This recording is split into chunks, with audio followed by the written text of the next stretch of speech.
प्रियादासी से संतों ने आग्रह किया कि आप ब्रज परिक्रमा करें और हम लोग आपके साथ रहेंगे। और वो परिक्रमा जैसे आजकल तो वाहनों से भी परिक्रमा करते हैं, पर वो ठीक नहीं है। परिक्रमा तो पैदल होनी चाहिए और मर्यादा से होनी चाहिए। पर हम लोगों के पास समय रहता नहीं, तो निश्चित करते हैं कि महीना भर में पूरी करेंगे, 40 दिन में पूरी करेंगे, 30 दिन में पूरी करेंगे। पर प्रियादासी ने और संतों ने निश्चय किया कि हम लोग समय की बाध्यता नहीं रखेंगे, चाहे भले ही हमको 4, 6, 8 महीने में हो पूरी, आनंद से परिक्रमा करेंगे।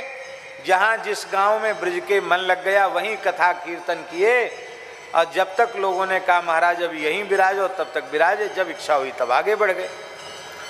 तो ब्रज परिक्रमा में होडल आता है। आज भी वह ठाकुर जी है, निम्बार्क संप्रदाय का स्थान है, और आज भी ठाकुर जी विराजमान हैं, जहाँ की घटना इसमें लिखी हुई है। उस समय वहाँ स्थान के महंत थे श्री लालदास जी महाराज। प्रियादास जी महाराज संतों के साथ परिक्रमा करते हुए होडल पहुंचे। बड़े प्यारे ठाकुर जी हैं, आप कभी जाकर होडल दर्शन करना। जिन ठाकुर जी की घटना है वो भी आज भी बैठे हैं, जिन गोविंद देव जी की घटना है वो भी आज जयपुर में बैठे हैं। तो वहां के महंत पद पर विराजमान थे श्री लालदास जी महाराज। बड़े प्रेमी थे, जन सेवी अनन्य रस बनता, बड़े संत सेवी थे वो। उन्होंने कहा अब तो हम आप लोगों को जब तक पूरी भक्तमाल की कथा नहीं होगी जाने ही नहीं देंगे। क्यों, रोज कथा कहते थे क्रम से। अब कथा होने लगी। भक्तमाल की कथा में संत सेवा की महिमा खूब आती है, और जब संत सेवा की महिमा आती तो किसी न किसी प्रेमी के मन में तो भाव जगता ही है कि हम संत सेवा करें। तो अपने आप भक्तमाल की कथा लंबे समय जहाँ होने लग जाएगी, वहाँ भोज भंडारे उत्सव अपने आप शुरू हो जाते हैं। ऐसा कुछ चमत्कार होता है इस कथा का, हमने तो अनेकों जगह देखा है। आपको सुनकर आश्चर्य होगा, एक गांव में, नर्मदा क्षेत्र के एक गांव में कथा हो रही थी, भक्तमाल की कथा, एक महान संत के आश्रय में। बड़ी भारी उपस्थिति थी जनता की चोली गांव में। अब वहां एक प्रश्न खड़ा हुआ कि भाई इतना बड़ा उत्सव हुआ है तो साधु तो वृंदावन से खूब आए हैं, लेकिन एक बड़ा भंडारा होना चाहिए, खूब बड़ा, सब श्रोताओं को चकाचक जिमाया जाए, प्रसाद पवाया जाए। लेकिन गांव के लोग इतने समर्थ नहीं थे कि वो इतनी बड़ी व्यवस्था जुटा सकते थे। साधु साई सबका। यहाँ तो आप लोगों ने बहुत अच्छी व्यवस्था कर रखी है। हमारे लिए कभी जीवन में भगवान की दया से, गुरुजनों की कृपा से कहीं कोई असुविधा न कहीं कोई अव्यवस्था आज तक हुई है। क्यों? इसलिए नहीं हुई कि असुविधा और अव्यवस्था ये मन में होती है, और मन से इसको निकाल दो तो न कहीं असुविधा होगी न कहीं अव्यवस्था होगी। आपको सुनकर शायद विश्वास न हो, राजस्थान की भयंकर गर्मी, दिन की लपट लगे झुलस जाएगा मुख, और ऐसी भयंकर गर्मी में कई साल हो चुके हैं। एक बटवृक्ष के नीचे ही विश्राम था, और बटवृक्ष के नीचे ही कथा थी, न पंडाल था न कुछ नहीं।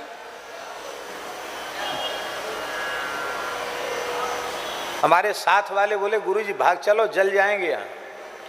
हमने कहा जिसको भागना हो भाग जाओ, हम तो यहीं पड़े हैं।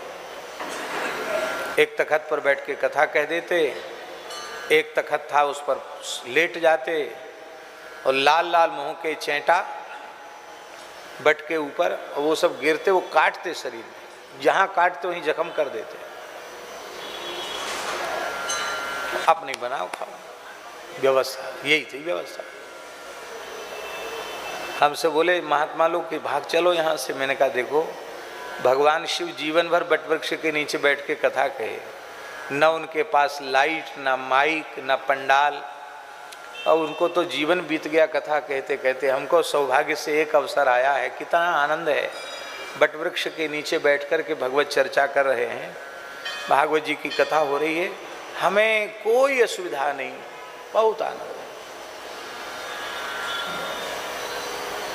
3 दिन तक तो कोई श्रोता ही नहीं आया हुआ, एक भी श्रोता नहीं। हम वक्ता और हमारे साथ जो प्रत्यक्ष थे वो थे, बाकी तो दिव्य श्रोता तो सब होते ही हैं, भगवत पार्षद होते हैं। और श्रोता क्यों नहीं थे उसका भी कारण पता चला। एक पंडित जी आए, उन्होंने कहा महाराज इस पेड़ के ऊपर एक भयंकर प्रेत का उपद्रव है, उस डर के मारे यहाँ कोई नहीं आता। आप इसी के नीचे रुक रहे हो, आपको कुछ नहीं हुआ? हमने कहा हमको तो कुछ नहीं हुआ, हमको न कुछ कोई दिखा, न हमें कुछ समझ में आया, आनंद से रहे थे, कोई परेशानी नहीं। और वहां की वो बाधा भी सदा सर्वदा के लिए समाप्त हो गई।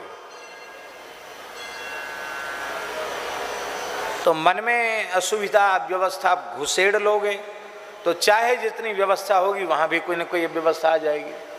और मन से इन शब्दों को निकाल दो तो सब जगह सुविधा है, सब जगह व्यवस्था है। प्रतिकूलता तो मन की है ना, मन की प्रतिकूलता निकाल दो तो सब जगह अनुकूलता है। मनुष्य की समस्या यह है कि भगवान ने जितना जो कुछ दिया है उतने में वो संतुष्ट नहीं है, इसलिए उसे असंतोष हो रहा है। अब वो अपने मन में ऐसा सोच ले कि हम इस लायक नहीं कि हम यहाँ इतने ऊपर बैठे हैं, ये हमारी योग्यता नहीं है, हमारी योग्यता से अधिक भगवान कृपा करके बैठ रहे हैं। हम तो गधे की सवारी करने लायक नहीं थे, पर ठाकुर जी की महिमा कैसी है कि विनय पत्रिका गोस्वामी जी कहते हो तो सदा खर को असवार, मैं तो गधे पर सवारी करने वाला था, पर तेरो ही नाम गयंद चढ़ायो, आपके नाम ने, आपकी कथा ने हमको हाथी पर विराजमान कर दिया। हम इस योग्य नहीं है। ऐसी बात अपने मन में सोच लें तो कहीं असंतोष होगा, कहीं असुविधा होगी? नहीं होगी। तो इतनी वहाँ सब ये था कैसे भंडारा हो। उस गांव के एक सेठ जी थे, वो कथा सुनने रोज आते थे, गांव के सेठ थे। वो आए अपने आप मेरे पास, बोले महाराज जी मेरे मन में बड़ा भाव जग रहा है कि आखिरी भंडारा होना चाहिए, बढ़िया गांव में चर्चा तो हो रही है, और मेरे से तो किसी ने कुछ कहा नहीं है, पर मेरे मन में भाव जग रहा है कि भंडारा बढ़िया होना चाहिए। बस एक बात है, हमारी इच्छा है कि आप जितने वृंदावन से साधु आए सबके चरण हमारे घर पे पड़ जाएं। हमें बड़ी खुशी हुई कि चलो एक समस्या का समाधान हुआ। हमने कहा वो तो कह रहे थे, अरे बोले महाराज महाकंजूस आदमी, जीवन में एक पैसा कभी अच्छे काम में खर्च नहीं किया, कुछ ही काम में अच्छे बुरे, माने कंजूसों को इकट्ठा किया जाए तो उनमें प्रथम श्रेणी के होते। तो आपसे भले ही कह गए लेकिन हमें तो विश्वास होता नहीं। अरे मैंने कहा भाई भक्तमाल की कथा सुनी है, विश्वास करो। और सच्ची बात है, उस व्यक्ति ने ही बड़ी उदारता से बहुत विशाल भंडारा किया। लोगों ने कहा कि आपके सेठ जी प्रेरणा कैसे हो? अरे बोले महाराज रोज कथा यही सुनाते थे, साधु जिमाओ साधु जिमाओ साधु जिमाओ। हमारे मन में आ गए चलो भाई जीवन में एक बार जिमा लेते हैं। तो भक्तमाल की कथा होती, वहाँ भोज भंडारे होते हैं। लालदास जी के यहाँ भोज भंडारे शुरू हो गए, और भोज भंडारे में तो महाराज कारी रोटी और धौरी दार, समझते हो नहीं समझते? कारी रोटी माने मालपुआ और धौरी दार माने तस्मई खीर। अब रोज बढ़िया अधोटा दूध की घुटे में तस्मई मालपुआ, कभी गुलाब जामुन, कभी जो है लड्डू, कभी दाल बाटी चूरमा, रोज लोगों के मनोरथ हों, रोज भोज भंडारे हों। तो कुछ चोर थे, उन चोरों के मन में आया कि ये तो बहुत बढ़िया बात है, ये बाल वाल तो सब अपने घर की खेती है, मूड मुड़ाओ, थोड़ा बाबा जी जैसा स्वांग बना लो और वहाँ जाके से ताराम राधे श्याम कह के वहीं आसन लगा लेंगे। खूब बढ़िया प्रेम से रोज पकवान पाने को मिलेंगे, ऊपर से भेंट विदाई भी होगी, सत्कार भी होगा। और इसी बीच में मौका मिल जाएगा तो कुछ हम हाथ भी मार लेंगे, चोरी वोरी भी कर लेंगे। तो वो थे तो चोर, पर वे सब साधु का बाना बना करके वहीं आ गए लालदास जी के यहाँ, सीताराम राधे श्याम करते हुए आ गए। वहीं उन्होंने अपना आसन वासन रख लिया और खूब भंडारा खाएं, कथा भी सुने। पर उनका विचार तो चोरी का ही था। एक दिन उनको मौका मिल गया तो प्रायः चोर मूर्ति इसलिए चुराते हैं कि उनको लगता है कि पुराने विग्रह हैं, स्वर्ण के होंगे, बहुत कीमत इनकी मिलेगी। तो इस लोभ में ठाकुर जी को उन्होंने चुरा लिया। जिन ठाकुर जी की चोरी हो गई थी उन्हीं का चरित्र हम सुना रहे हैं। ठाकुर जी के आभूषण, ठाकुर जी के चांदी के पात्र, ठाकुर जी के विग्रह सब लेके, ठाकुर जी की पूजा सामग्री, मूल्यवान जो आभूषण और बर्तन आदि, उन सब को लेके और वो चोर तो रवाना हो गए रात को ही। अब किसी को साधु पे संदेह कैसे हो सकता? सीसीटीवी कैमरा कहते हैं ना आप, कौन सा सीसी कैमरा होता, क्या कहते हैं? सीसीटीवी कैमरा उस जमाने में थे नहीं कि पकड़ में आ जाता कि कौन उठा। बिजली थी नहीं, दीपक के जमाने थे। अब सवेरा जैसे हुआ और मंगला आरती के लिए संत जी ने मंदिर में प्रवेश किया तो मंदिर में ठाकुर जी नहीं। हाहाकार मच गया। इतने पुराने ठाकुर जी चले गए, राधा कृष्ण भगवान के विग्रह, इतने पुराने ठाकुर जी चले गए, सब रोने लगे। लालदास जी तो पछाड़ खा के गिर गए, रोने लगे। प्रियादास जी बोले, आज से हम जीवन में अब कभी भक्तमाल की कथा कहेंगे नहीं, किसी को भक्तमाल सुनने की प्रेरणा भी नहीं देंगे। क्यों? नाभाजी ने कहा था कि भक्तमाल के श्रोता भगवान हैं, आज बात झूठी हो गई। यदि भगवान भक्तमाल के श्रोता होते तो चोरों से कह देते, भैया कुछ हमसे मांगना हो तो ले जाओ, पर हम भक्तमाल की कथा सुन रहे हैं, हमको बीच में विक्षेप मत डालो, हमको कथा सुनने दो। लेकिन ठाकुर जी को लगता है कथा अच्छी नहीं लगी, इसलिए तो चोरों के संग चले गए। देखो, चोर तो भगवान को धातु समझ रहे हैं मूल्यवान, पर संत उनको मूर्ति नहीं समझ रहे हैं, संत तो उनको साक्षात समझ रहे हैं। तो प्रियादास जी ने क्या कहा? ठाकुर को ये चरित न प्यारे, ताते चोरन संग पधारे। इसलिए तो चोरों के संग चले गए। इसलिए प्रियादास जी ने कहा, प्रियादास बोले यों सुनहु, अब मैं कथा न कही हूं कबहू, श्री नाभायों बचन उचारे, हरि को जन चरित्र ये प्यारे। सो झूठी अब भई यहाँ ही, कथा त्याग हरि गए पराई। ये बात आज झूठी हो गई, कथा छोड़कर भगवान चले गए। अब तो लालदास जी ने चरण पकड़ लिए, बोले महाराज ठाकुर जी तो पहले ही छोड़ के चले गए और आप भी चले जाओगे तो मेरा तो मरना हो जाएगा, मेरे तो प्राण निकल जाएंगे। प्रभु आप मत जाइए, नहीं जाने दिया। बोले रसोई करो। बोले रसोई कैसे करें?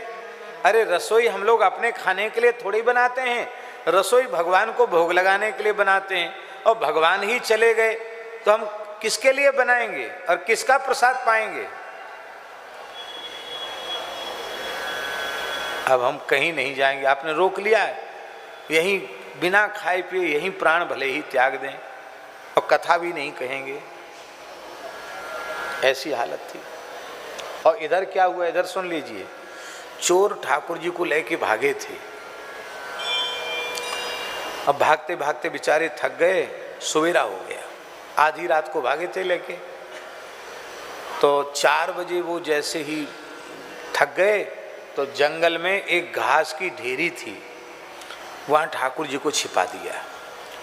और वहीं जंगल में वो खेत खलिहान होता ना, पुआल पुआल पुआल का ढेर था, और वहीं वो ठाकुर जी को छिपा के और वहीं चोर थोड़ा विश्राम करने लगे।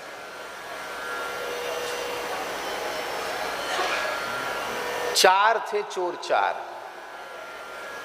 और चारों को एक ही स्वप्न हुआ। क्या स्वप्न हुआ? यों कही के भूखे रहे काहू परी न चैन, सुपने चोरन ते कहे ठाकुर जू ये बैन। ठाकुर जी ने चोरों से कहा, क्या कहा? मोही जहां को तह करियावो, ना तर तुम बहुत दुख पाओ। हमको जहां से लाए हो वहीं भेज दो, नहीं तो तुम्हें बहुत कष्ट मिलेगा।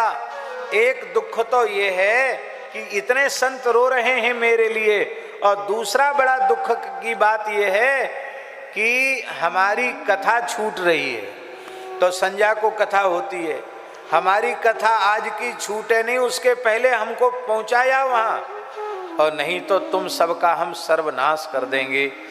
दोहरे दुख परे हैं हम पर, चौहरे दुख डारूंगो तुम पर। और सबको ठाकुर जी ने स्वप्ने में डांट लगाई, तो सब चोर उठे घबरा करके। थे तो सब संत वेश में।